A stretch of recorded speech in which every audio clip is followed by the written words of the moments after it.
so much for joining. The rest, whoever is going to join us, is going to join us. You know, one of the most incredible speaking engagements I've ever had, and I'll never forget because I learned such a big lesson. And, you know, I often speak to audiences of 400, 500 or more. But I went to an audience once talking about automation, AI automation in banking. And when I walked in, there were 8 people in the room. It was at Gallagher Estate. It was one of those side rooms. And of the 8 people, 5 of them were speakers. So we actually only had 3 guests. But that day, I met probably my most significant business contact of my life, a person with whom I did so much business over the years. So it's not about the amount of people who join. It's about getting the message out there. And it's about learning from each other. And remember, I also know only as much as I know. I keep on learning. I'm not approaching this as I've mastered it. I've learned some things which I would love to share with you. But I'm also keen about your views, everyone. So it's sometimes nice if it's a smaller audience. So I'm going to kick it off. If other people join in the meanwhile, it will be great. But we'll send the audience out. But currently, we've got about 8,000 people on our forum, mostly from South Africa and Africa. So they'll get the emails, they'll get the videos. If they can't join us live, I think it's okay. So yeah, let's get going. So what I want to say is, firstly, and if any of you can't see the slides at any time, interrupt me, please, so I can change it. Just some house rules. Please, you can keep your camera on, maybe keep on mute, especially if you have kids and lawnmowers in the background. I'm going to try and get some time for Q&A toward the end. I want to tell you a little bit about the forum. We're going to look at the agenda, and we're going to also look at some future events. I'm trying to do 2 or so events a week at the moment. And again, focus is on the recordings to share it with the forum, but also it's nice the interactions and the Q&A and the insights you share when we are live on the forum. I'm going to try and share this, but first I'm going to start it and stop and see if you can hear the audio. Give me a second. I'll ask, can you hear it? Anyone? Yes, we can. Okay, super. So it's about a 2-3 minute video, just a bit about the forum. You might have seen it before. I want to just show you this video, and then we'll get into our discussion. So here we go.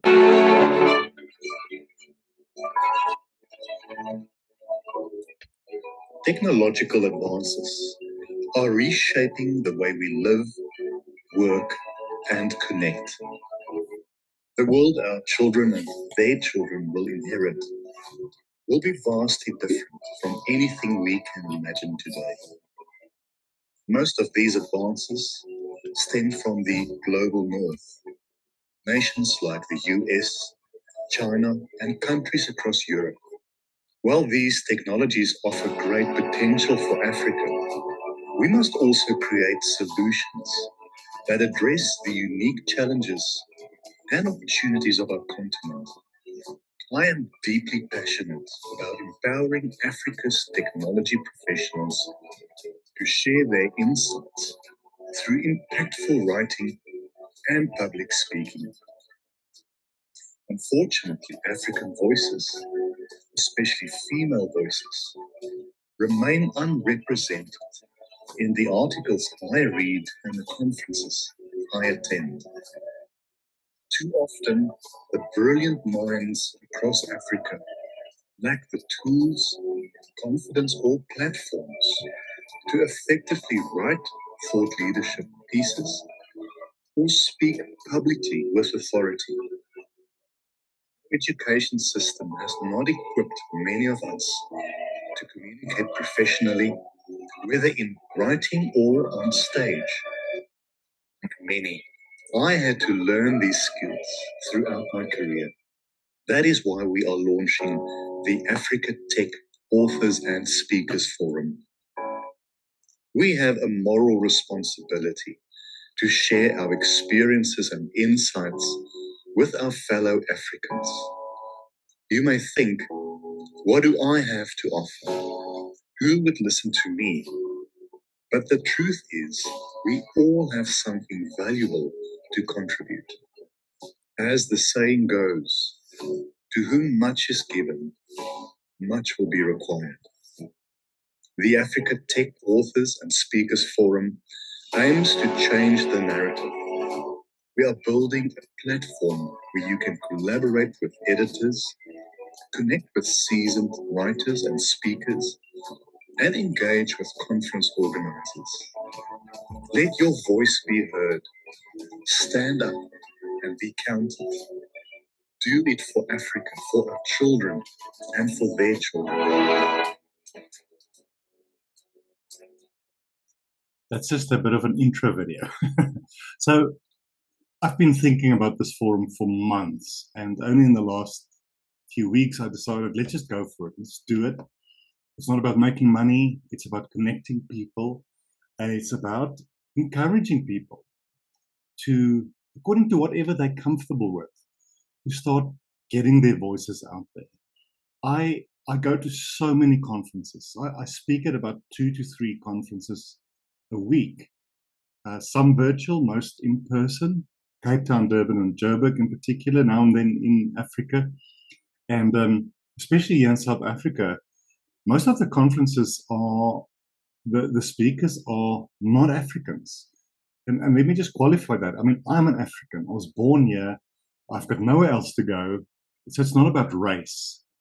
But the point I'm trying to make is that the people who write about technology, the people who speak about it, are often not representative of our population, especially from a female point of view. So I'm very serious about that. You know, I was at a conference where we had a panel discussion about diversity in technology, and we were 5 white guys on the panel. And I had such a laugh, and I said, what are we doing? Because we are the female voices. And you'll see in some of the posts I've already done and the interviews I've done, there's one with Nomsa, who can't make it today. She was my first interview. It's on the website, and if you don't have it, I can send it to you.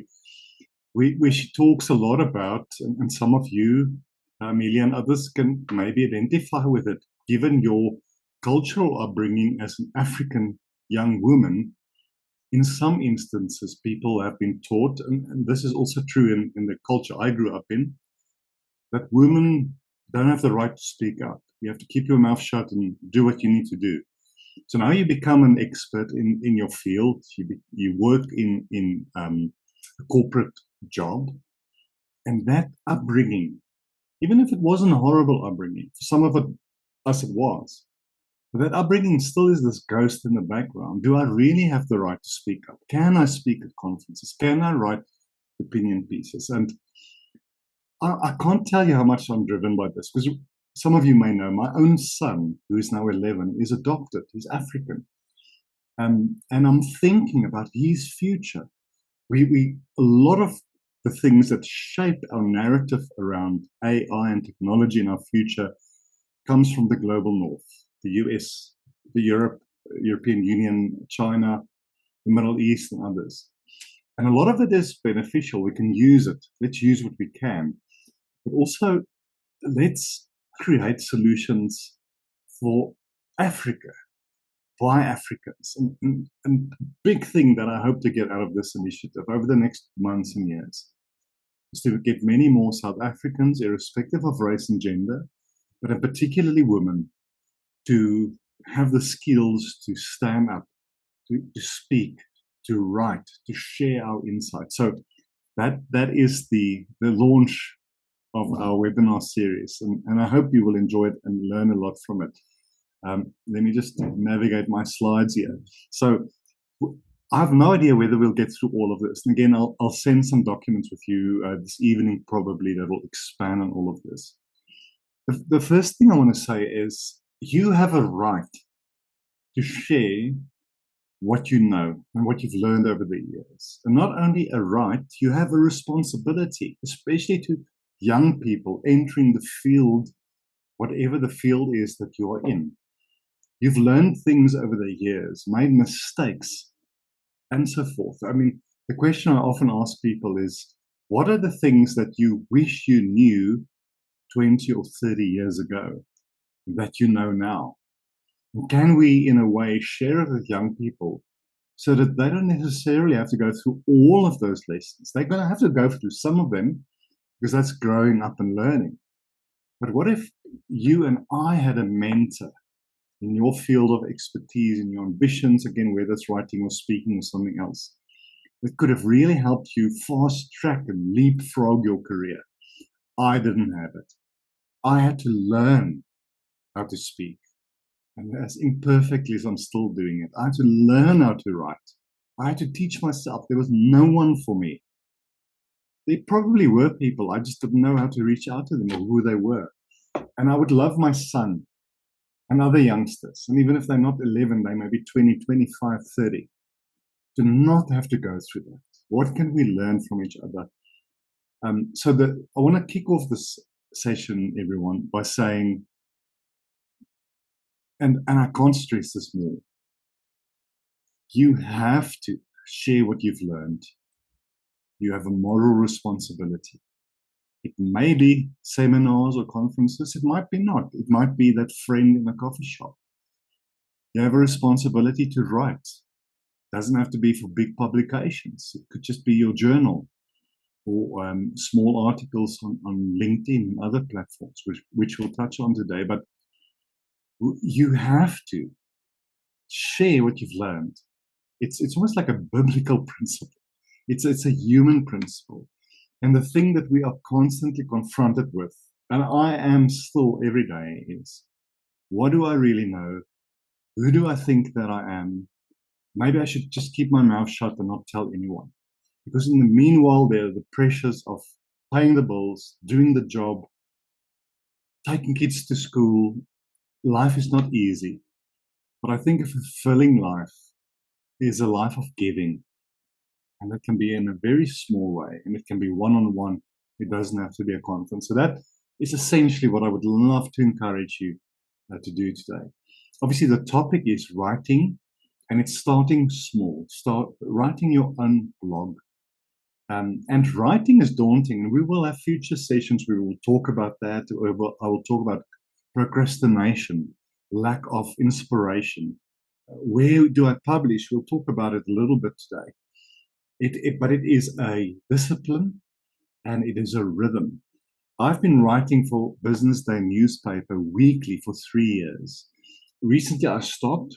I might pick it up again in a few months and for other publications. But if I didn't have that Tuesday morning deadline, because I had to send them my draft article on a Tuesday morning at 10 to review it, maybe come back to me with potential changes. And then sometimes we had calls at 11 or 12 at night, because remember, their press run starts at that time. They print 70,000 newspapers to be on the shelves of our garages, our spas, and our CNAs the next morning.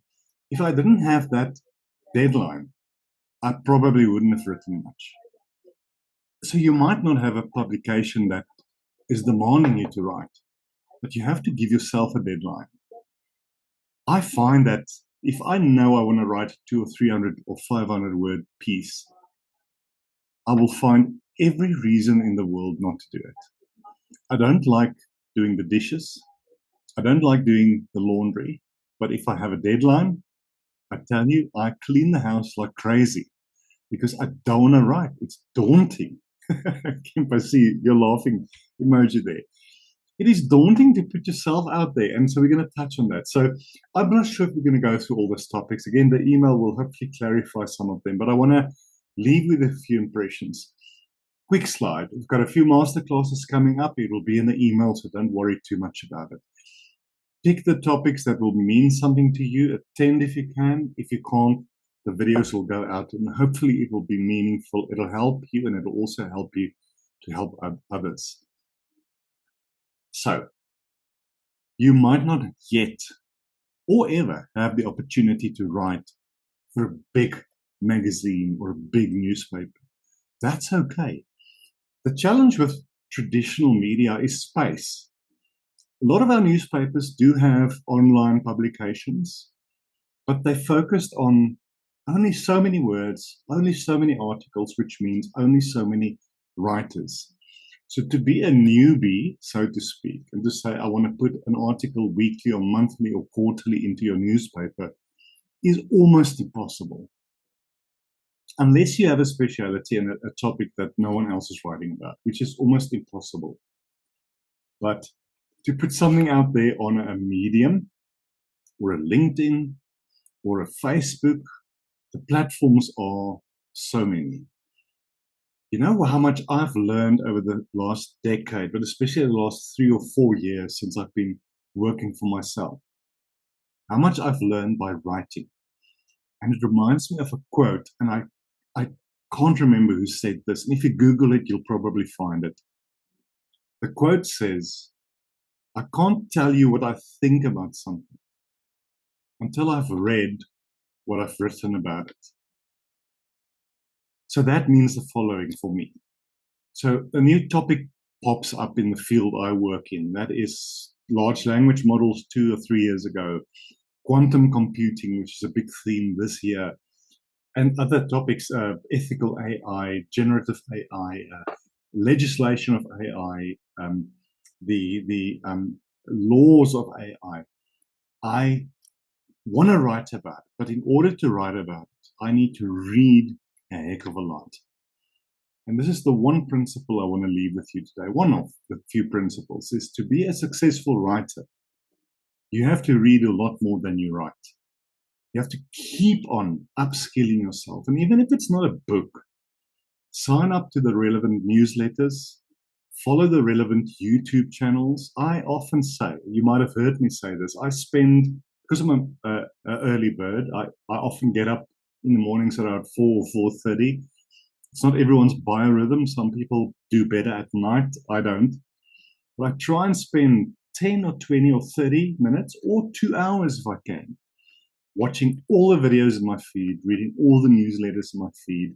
And whenever there's a topic or a word I don't know, I make a little note on my Google Notes document, Google Docs document, to somewhere during the day or the week, read up on it. Because unless I upskill myself, no one is going to do it for me.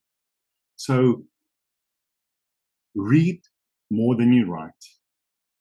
The reading and the research will help you form your opinion. You have an opinion about the topics you're passionate about. But to find the different sources and the different references to say, I believe X, Y, Z, these 5 sources are saying the same, these 3 are saying the opposite, but my opinion based on all of these sources is that I think X, Y, Z, because you have the right to have an opinion. And in a year or 2 or 5, your opinion will probably change on certain topics. And that's okay, because we grow and we learn as we get more information. So just to recap, you and I, because of what we know and what we've learned over the years, have a responsibility, I believe, to share it with others, especially younger people, in our own imperfect way. And again, whether that is going big TV, big newspapers, or a blog, or a newsletter, or just one-on-one, you're going to get so much more back from doing it than you can imagine. And also, writing a blog will force you to learn, because you're going to have to research it. And there are so many AI tools of using it, and you probably know about them and using them already. In follow-up sessions, we'll go into them in more detail. But I need to figure out, like, I remember was it in December or so, when DeepSeek, that Chinese large language model, became a big thing. I've heard about it before, but I didn't pay attention. And then in December, January, all my clients were asking about it. And I decided to write an article about it because that forced me to research and learn. I played with it, with the large language model. I read all the reviews I could. I used ChatGPT and other platforms to help me summarize articles. I'm continually a student of technology. And whatever your field of interest is, you're going to have to keep on learning in order to write. People out there are waiting for you. People's attention spans are short. You know, a 600-word article, which is pretty standard in most newspapers, is about a 4 or 5 minute read. Even that is too long for many people. So start with writing a 200-word article once a month. But you're going to have to discipline yourself. So every Wednesday, the first Wednesday of every month, I'm going to sit down and write an article. The other thing I want to encourage you, have a doc somewhere. Again, I use Google Docs, but whatever it is, or email yourself.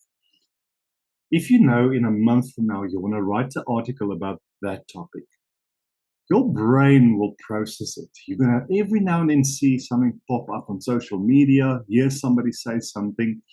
Keep on writing it down. One little sentence is one. Put it in some sort of a spreadsheet or document where everything is there. Because all those thoughts that have been going through your head, all the things you've been hearing, will help you to actually structure your article. Because your article is about you not being an echo, just repeating everyone else's voices, but about being a voice. In other words, everyone is saying all these things about this topic, but I believe this. And the reason I believe it is the following. People will, in time, especially as you start posting more and more on LinkedIn. Now, LinkedIn, I'm still, after about 9 years, on the free version of LinkedIn. I did do the 3-month free version of the paid version. I think unless you're a big business and unless you want to use their sales platforms and the like, I don't think it's worth it. But and I think it's either this week or next week. We've got a LinkedIn specific training course coming up. Over the last 10 years, every job I got came through a LinkedIn connection and a LinkedIn conversation, many of them without a formal interview. Almost all of the client interactions I have over the last 3 or 4 years came through LinkedIn. Conferences, yes. Pieces I've written, yes. But LinkedIn in particular. And what I'll do in that training course, which I think is either this Thursday or Tuesday or Thursday next week, is also to show you how to use the LinkedIn algorithms using certain keywords and hashtags to amplify your message and to get it at the top of the list. Just a little taster here, if you would. If you've got a great video that you've recorded or that you want to share, if you copy and paste the YouTube link, the LinkedIn algorithm won't like it. It'll put it at the bottom of the pile. But if you download that video, or if you have your own original video and you incorporate or upload that video into LinkedIn, the algorithm will probably share that video top of your list because it's not YouTube. It's a LinkedIn uploaded video, but we will get to that. So overcoming fear of starting. I've been writing for a number of years now. Like with public speaking, the fear never goes away. You know that dream, and some of us have had it, whether you were in high school or later, you dream that suddenly you're standing naked in front of people and you have to rush and you take a dustbin top or something just to cover yourself. It's a very common dream. And psychologists and psychotherapists like Carl Jung and Sigmund Freud and others have written a lot about this. This fear of exposure, this fear of standing in front of an audience, this fear of knowing you're going to read what I've written and I don't know what you're going to think. You might criticize me. It is very human. It will never go away. But now I'm going to say something that might sound very harsh to you. Get over yourself, which might not help because it never helps for me. Somewhere or another, you have to believe in your own small or big way. You have something to contribute that will help people. Stop caring what they think. If you get criticism, and of course, if it is respectfully done, take it in, learn from it, and change if you think you need to. There are a lot of people out there that will, the stuff I sometimes get on LinkedIn, I just block because it's like bridging on absolute disrespectful abuse. But I often also get comments and emails from people saying things. I mean, when you read it, you can see they're actually meaning it well. 80% of it I might not agree with, but there's a 20% that actually makes me think about how I can maybe change my view on it. But the point is, if you're going to launch out and start writing a blog, you're going to have to deal with your sense of inadequacy, your fear of failure, and your fear of criticism. And you can write for the next 60 or 80 years, that fear will never go away. And the more you write, over time, the better you get at it. It's a skill. I don't think anyone is born a fantastic writer. I also don't think anyone is born a fantastic speaker. Some have a bit more skills. It's maybe the way you grew up. Maybe you're a bit more extroverted than introverted. But a really good speaker or a really good writer learns this. It's not a gift, it's a skill that we learn over time. And we learn dominantly from our failures. Oh my word, I'm only on slide 4 now, and I've said so much. Here's an important one. What is your niche? You can't write everything for every person. You just can't write articles and chat GPT everything. What is it that you are most interested in? What is it that you are most gifted in? What is it that you have the most experience in? And what is it, because of the things I've just said, that you have the most to contribute? There are thousands of topics you can write on, that you can blog on. What is your niche? Because remember, your profile, your credibility also is a big factor in why people will reading what you're writing. Because you've done this thing for 10 or 15 years or more, or because of these 5 points of maybe this company you joined, this company you ran, or whatever it is, I believe, and also because of the mistakes I've made in this area, I believe I have the right to share with you what I believe and what I think, and therefore it's worth you reading it. So what's your niche? I often say to people when I coach them, what do you want to be known for? When people talk about you, what do they say? I said to myself 10 years ago, I want to be known as the AI guy. I have no other way of framing it. So I decided every LinkedIn post, every article, every conference, everything I do is aimed at that one goal. When people think about me, they must think he's the AI guy and he can help us. I've had some success with that. I can do it better as I grow. What do you want to be known for? Like a skilled person in financial planning and management, a skilled person in education, helping women through the corporate trials that they're going to go through as they grow in their careers, or 1,000 other topics. And it's also okay if that thing changes over time, because our interests and our knowledge will change and grow. But before you launch on this writing a blog adventure, what is the one thing you want to write about? Because there's probably 600 articles in your head for the next year that you don't even realize, just on that one topic. Don't be a generalist. We can easily use ChatGPT and other platforms to write articles about brain surgery and skydiving and who knows what. What do you want to be known for? What is your niche? Passion and demand is interesting, especially if you want to write for commerce or for income. Companies might, and I often do it, I write for them and I build them.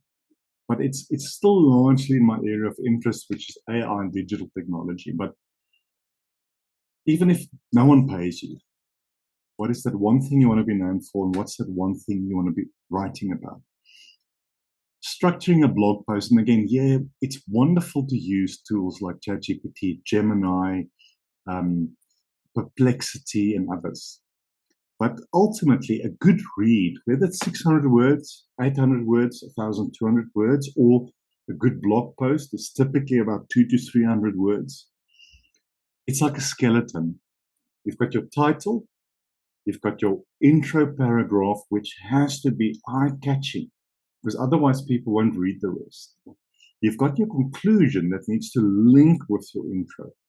And then in between, you've got the 3 or 4 main points that's building up to explaining what you're saying, leading up to the conclusion. Again, generative AI can help us a lot without being inauthentic. I mean, for me, I never sit down and write an article by just prompting it. I typically start by writing, this is, the main things, and I don't worry about grammar, I don't worry about spelling.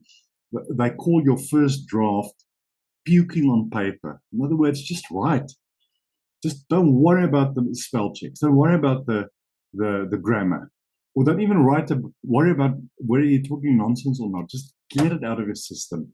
I will sometimes say, I'm going to take 40 minutes. I set a timer on my phone, and I put on my earphones.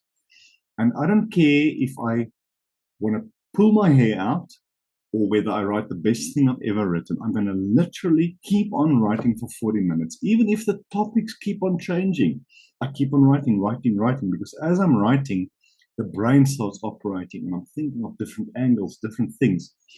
The temptation then is to stop and go and Google those things. So I've got a little notepad, and as I think of different things relevant to the article or not, I just write it down, I park it, and I just keep on writing. Later on, when I feel I have my authentic voice, of course I use ChatGPT and other tools to help me with the flow of the article, the structuring of the article, making sure the intro and concluding paragraphs are linking. But it's still my authentic voice underscored with the help of AI tools. And we're going to talk about that more in upcoming sessions. But a compelling title, there I use ChatGPT a lot. So I write my article and I say, I need an article about, and we're going to briefly touch on search engine optimization, although not a lot today, but if I want to write an article in LinkedIn aimed at technology professionals in Africa, typically at the age of 20 to 30 in South Africa. Here is my article. I upload it. Give me 5 potential key and very striking article titles aligned to search engine optimization. And then it starts pumping it out. And if I don't like it, I'll ask it again and again and again. But it's that title that when somebody reads it, whether it is scaring them a bit, which sometimes helps, like for instance, AI might cause you to lose your job. That is an article that's going to cause a lot of people to read it.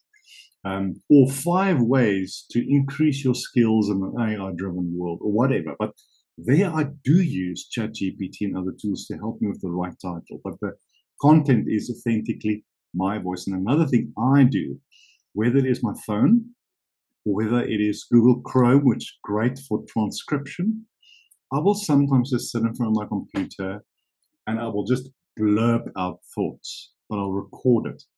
And I'll let Google transcribe it, or I'll record it on my phone and use other transcription tools. And because sometimes I don't know if you have found this, you probably have, when you sit with a friend over coffee and you start talking about a topic, the stuff that pops out is sometimes incredible. You don't even know, how do I think about these things? So I look at my computer and I just talk for an hour or two. And then I take that transcription and I look through it and I maybe tweak it a little bit. And then I might also ask a large language model to help me find some sense in it and to build a storyline. It's still my story, but the tool is helping me. A conclusion and a call to action is very important. One of the key things you have to ask yourself when you write a blog post or an article is, why should your audience care?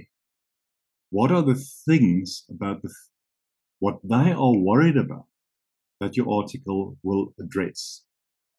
But it also asks, who is your audience? And that goes back to, what do you want to be known for? So I want to be known as the AI guy. I also want to write as a father, and that's why I focus a lot on ethical AI and using AI correctly. And why does it matter to my audience? Is they are worried about how to use AI. And if my article in a small little way can give them a few new things to think about, and it's not all the answers in the world, because you can't do it unless you write a book, and even then you can't give them all the answers. But if they can end reading that blog post of 200 or 300 or 400 words saying, there's one thing I never thought about, I didn't see that angle. Even if it's, I'm angry, I disagree with what you said, I'm going to go research it, I'm going to go Google it, you've achieved your goal. The main point of your blog and your article is not to bombard people with information.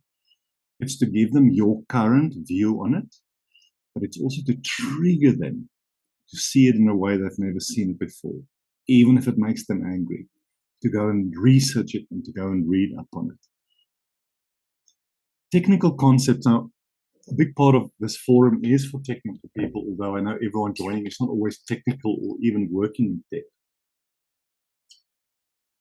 I often go to conferences where some of the speakers, and it's mostly AI stuff, these speakers are clearly some of the smartest people you will ever meet. They should just never be conference speakers, because their slides are 500 words each. Their message is so complex. At the end of their talk, I'm sitting there like probably most people thinking, I'm still not sure what you were saying. And I think it was Einstein who said, if you cannot explain a complex topic in a simple way, you yourself probably don't understand it. So to take your topic of expertise, and again, it can be technology, it could be medicine, it could be marketing, and to dumb it down for the man in the street, if you would, is not easy, especially if you've been working in that field for many years. And again, this is where the chat GPTs can help you. So I will sometimes write my initial draft, and then I will say, okay, the target audience are high school children, or the target audience are non-technical financial advisors, or it's nurses, or whatever. Translate this article in a way that will make sense to them. Often it's very impressive how it gets it right. I still have to rewrite some of it, but the message is the same, but drafted in a way that the audience will understand. I've recently started writing for my son's school's weekly newsletter that goes out. It's a PDF on email. And I've got a one-pager to talk to parents and to children, and these are primary school children, about AI. And I also have to do it in Afrikaans, which is kunsmatige intelligentie. I've often been on Afrikaans TV and radio stations talking about this, and I tell you, I crap myself because to use Afrikaans to explain this stuff is difficult. It's incredible how good these large language models are in translating my English article into Afrikaans. I also have friends who are isiZulu or Xhosa. And again, you have to read it because sometimes some of the nuances, it doesn't get right. But if you want to write an article in English and translate it into your native language or the language of your target audience, it is incredible what these things can do. But dumb it down. Who is your target audience? At what level are they? And it's not just about experience and intellect and education. What is the persona of your audience? Are they negative about this technology like that? So I need to convince them they need to look at it. Or are they overly enthusiastic about it, which is more dangerous, and I need to dumb it down? So I use these large language tools to help me formulate a message based on my original thinking, flavored to that audience. Now, if you just look at the slide, obviously simple, concise language. You know what I'd sometimes do? I would read my article to my wife, who is a physiotherapist. She's not stupid, but she's not a technologist. If she can get it, the audience will get it. I often read my article to my 11-year-old because if he can get it, the audience will get it. Visuals and diagrams, there are some fascinating AI tools that can, based on your article, can give you 2 or 3 suggestions for diagrams to put in. That's not always good in newspapers and magazines, but for a LinkedIn kind of an article, that can be very helpful. And lastly, a conversational style.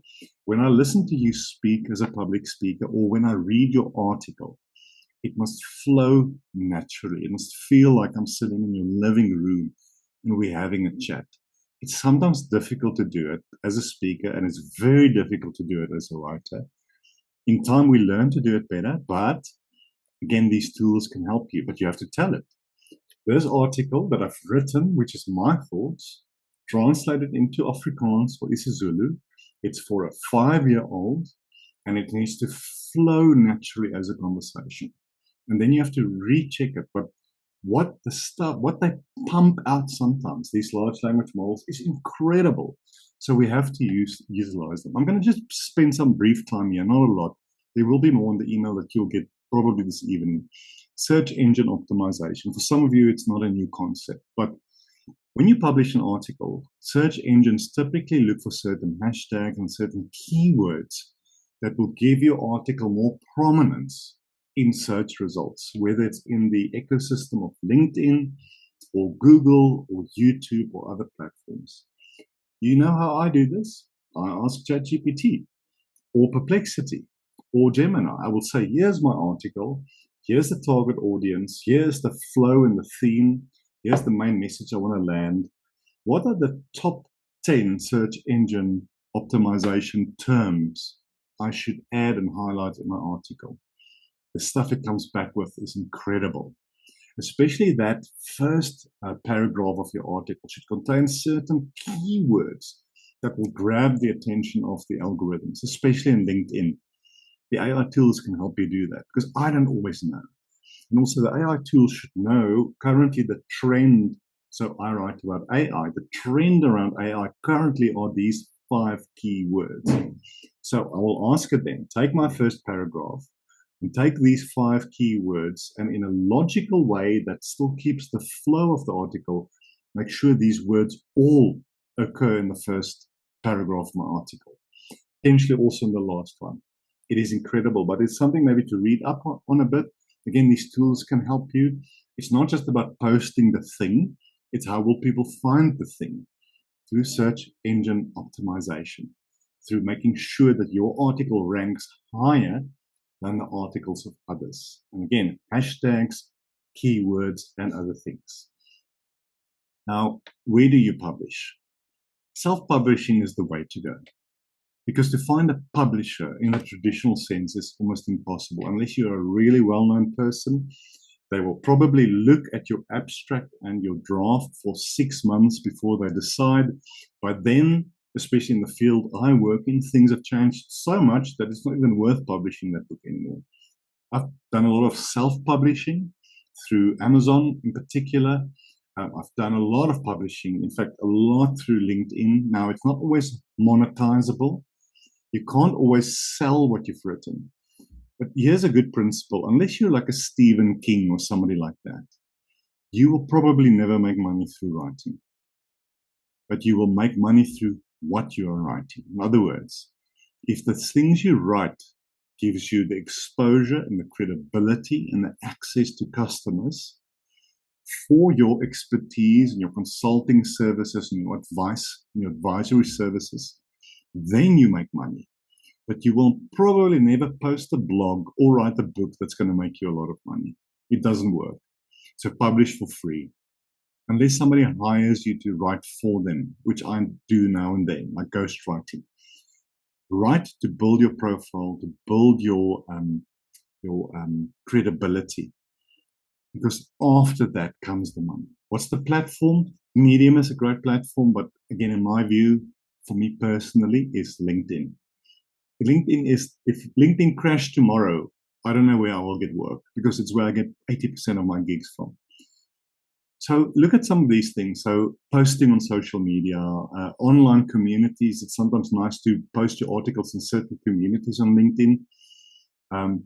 Look at maybe, and again, there's some great free AI tools to take your article and make a video from it without you having to record it looking into the camera.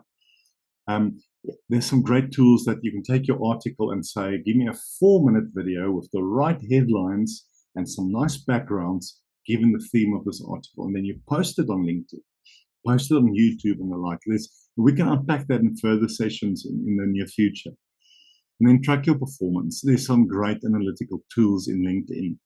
If people are not really opening your posts, if they're not really reading it, it's okay. But then don't do the same thing over and over again. Look at pivoting it. And again, here ChatGPT and other tools can help you. Why are people not reading this?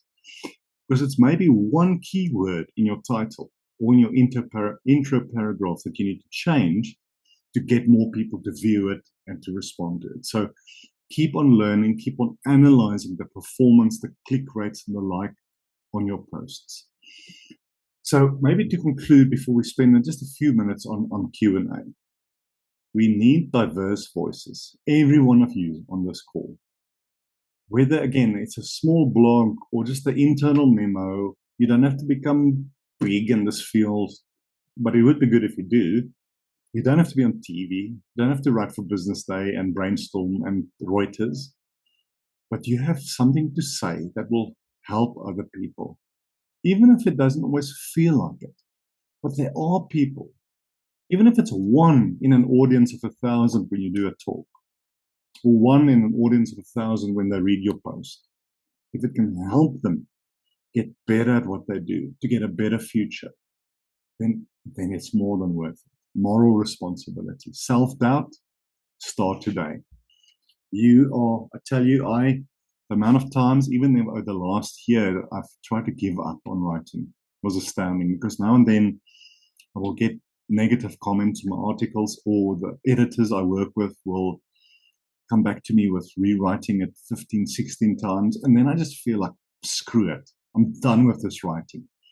And then now and then somebody calls me or pings me on LinkedIn with a message saying it really transformed their career.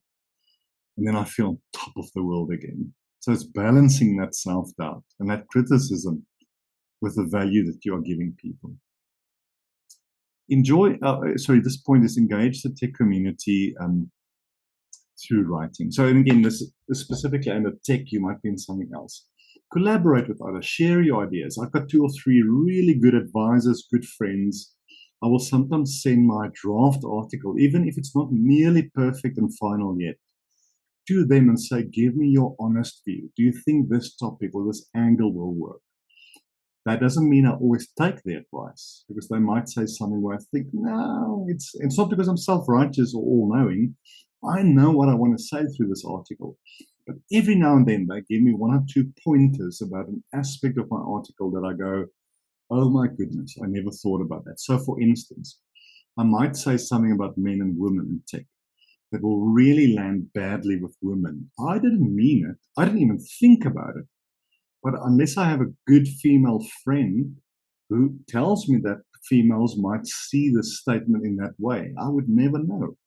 Or a young person or the like. So have a few trusted advisors that you bounce certain ideas off, glean from them, learn from them, and that's how you get going. But the point is to start. And it's so easy to publish, and it's so easy to do the spell and grammar checks. Use Grammarly, use ChatGPT. You don't have to look like a fool. It's not 10 or 20 years ago, where unless you were an expert writer, you would never get an opportunity. Start putting 100 words, 200 words, just little thoughts out there. Or even if you don't want to write a post, if you find a LinkedIn post from somebody else that you find interesting or that you don't agree with, reshare it with 1 paragraph's worth of comments. Obviously, be respectful, but give your view. You can use ChatGPT to help you even with that. Keep on sharing, resharing. Start having a voice and an opinion. Start learning. But the second last point here is important, especially from a diversity point of view and an African point of view. Because we are bombarded by American voices in the tech space, and European and Chinese voices. We are desperately hungry for Africans to share their views. You have a responsibility. I hope this helped you. I'm going to stop sharing. We are luckily few people, so you don't even have to put your hand up or make a comment. If you want to say anything that contribute, if you want to ask a question, we've got about 10 or so minutes left.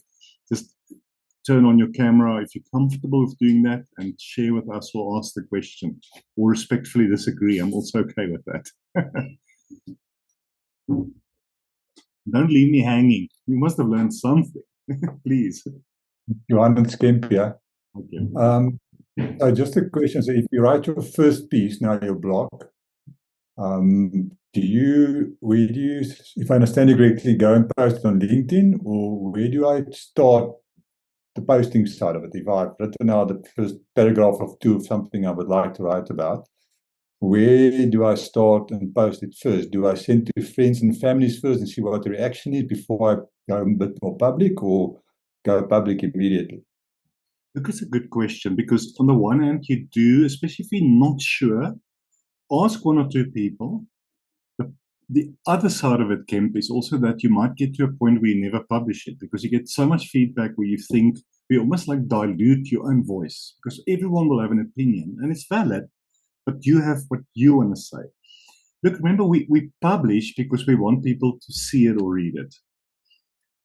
So for me, I've often used Medium. Medium is, I think, part of Twitter or X. But if you want people in your field of expertise, which is probably many of your LinkedIn connections, to read it, and also if you want something out of it, which is more meetings, more business, put it on LinkedIn. In fact, I think, look, we're experienced people, Kemp. There's a lot of stuff you can write about where you actually don't really need, like my 11-year-old, to ask my permission. Just flip and put it out there. Unless it's very controversial, maybe check one or two people's opinions. But if it's something that can grip their attention and help them, 200 words, put it out there. Every day, every week, just keep on pumping it out. Because people will start liking, resharing, that builds your profile on LinkedIn. If algorithms start liking what you're sharing, LinkedIn likes it. It draws attention, I think. So LinkedIn posts, look, you can also create a LinkedIn newsletter, which is not difficult. In fact, anyone can do it. You need a bit of a cover picture, which you can do easily through XR, PowerPoint, or Canva, or those things. But the starting point is maybe just posts. So what I do, and the thing is also to keep your thoughts organized. So I've got my different folders. I've got sheets of different ideas. And because sometimes I will start 3 or 4 articles ahead of time, but I'm not sure what I want to say yet. I heard something, I'll write it down somewhere. I'm going to write this. So whatever your structure is, but then don't procrastinate too much. Say by Wednesday next week, come hell or flip on high water, it's going to be 200 words, which is that much. I'm going to put something out there. And just start doing it. Initially, you get no feed. You'd have no clue. And then one day at a event or at a client meeting, somebody say, that thing you said last year really made me think. But in the meanwhile, you had no idea anyone ever read it. Just keep the faith and keep on going. So hopefully that answers the question, Ken. Start writing little pieces, maybe once a week. But you and I have spoken before, you've got so much to share in the field of your expertise. What will help people? Obviously, not so much that they don't need your company anymore, but little things that make them think about financial health, their financial future, their children, their tax, little principles. You probably can do a post an hour, for all we know. You don't have the time for it, but there's enough wisdom and experience there to do it. I hope, but just focus on LinkedIn, short little posts, just pump it out. I hope that helps. But it's this. Thanks. Yeah, thanks. But the benefits and the exposure in time is incredible. I've experienced that. So, anyone else? Any comments or questions? Okay, thank you so much, Johan, for the session. I literally just enjoyed it. And I'll tell you what, just yesterday I took my book. I'm like, you know what? I need to write all my plans on a paper because of that Habakkuk scripture that maybe you know of. So really, I just want to thank you for your selflessness. I know at the moment, this is not monetized, quoting your word. And obviously maybe in time, you're going to start to make some money out of it. But at this point, I just really appreciate the fact that you've taken your time out of your busy schedule to just come and talk to us about this. I'm just so resonating. I just resonated with each and every word, that you have just spoken in terms of starting. I know that we suffer from imposter syndromes. We've got this fear that every time, it takes us aback. I know personally, I'm really not. I'm kind of a confident person, but there are times where I just feel like my confidence is just going down the drain. So, but anyway, not to waste too much of your time, my first question is, so with me, obviously I want to focus on ethical AI and, being an ethical AI and governance kind of an advocate. I guess it's something perhaps similar to what you are doing. And also I've written a book called A Woman Leader, Redefining Leadership Beyond Gender, which I think you also know about. So I guess my question is, you said in terms of your LinkedIn, obviously you have to structure, your posts. Can I post both of them interchangeably? And is it, if yes, is it not going to kind of confuse people that follow me? Second question is with regards to tagging people. I'm sure you've noticed on some of my LinkedIn posts, I tend to tag people because I want to hear their views. Is it a good thing or a bad thing, so that I can refrain from doing it if it's a bad thing? And just from your experience, how did you deal with, because sometimes, you post something on LinkedIn and it doesn't really attract a lot of people in terms of views and whatnot. And it can be kind of you tend to feel like, why are people not commenting on my stuff? And it kind of takes something away from you. But you did say, you spoke about analytics, checking your performance, learning as well from your analytics and stuff like that. I've got quite a few questions, but for now, I'll just... Thank you. I'm so glad you are here. What a wonderful person. And keep looking for Amelia on LinkedIn and the things she's posting. Look, so firstly, if I remember all the points you've made, you've spoken about extrovert, introvert. You guys might or might not believe this. I'm an incredible introvert. And I have autism, which not a lot of people know about. So for me to do like even this talk, even though hopefully I come over confident, I do 3 conferences a week, but it kills me. It tires me. I deal with my internal demons because I struggle with confidence. I've over the last 10 or 20 years learned to just flip and deal with it because it never goes away.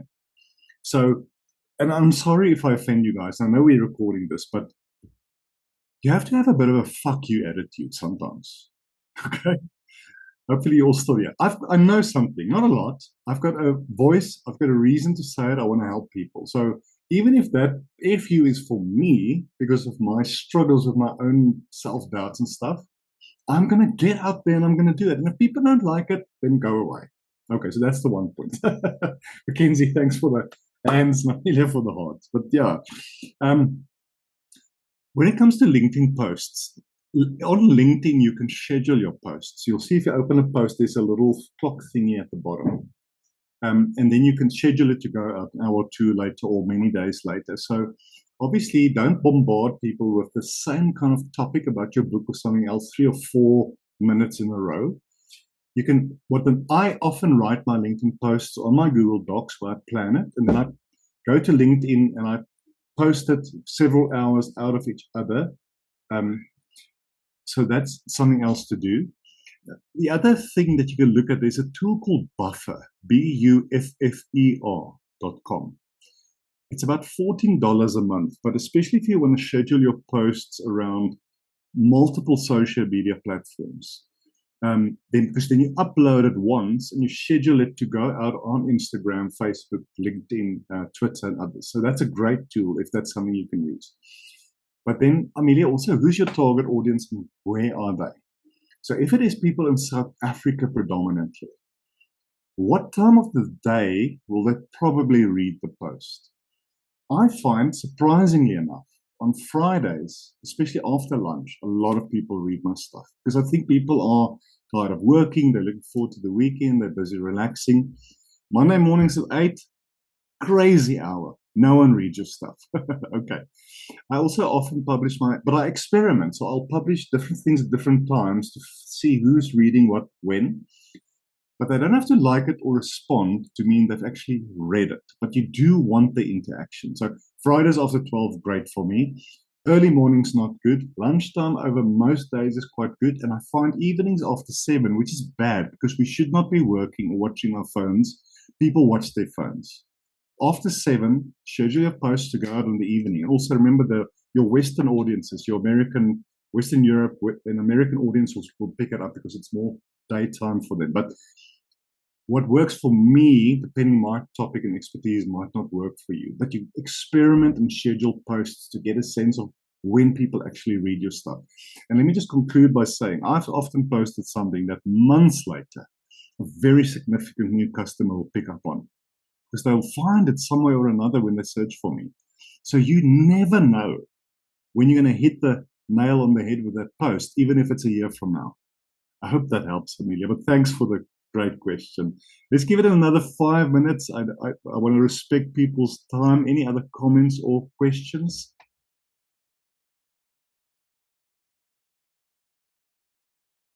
That's okay. Reslin, I'm going to put you on the spot. Thank you so much for joining us. Cool. No, I think from my side, there's also, I think, you touched on different factors as to why people wouldn't really, write that first post or whatever it is, right? But I think there's just 2 things from my side. The one is, I think there's this fear of your post or article lacking originality. So maybe at the back of your mind, it's almost like, oh, this must have been written before, or it might have been a topic that's been addressed before. So that's the one thing. And then the second aspect that I'd like to get some info on is, I'm currently, as I mentioned to you, I'm currently busy with my LLB. So when it comes to referencing, and that is, you've got to follow this either Harvard or Scholar type of referencing convention. But how do you approach referencing if you need to do it in your articles? It's a good question, because to give your article credibility, even if it's a short blog post, highlight some of the words in your article with a link to your source, because it will show that it's not just the way you think. So you might say McKinsey said recently, or PwC, or Reuters, and then it's you just obviously mouse over and click link on your LinkedIn post to do it, especially on LinkedIn newsletter. The best tool I have is Perplexity, which is I use the free tool. It's very much for those who don't know, like a ChatGPT or a Gemini. So for me, ChatGPT is good for creative work.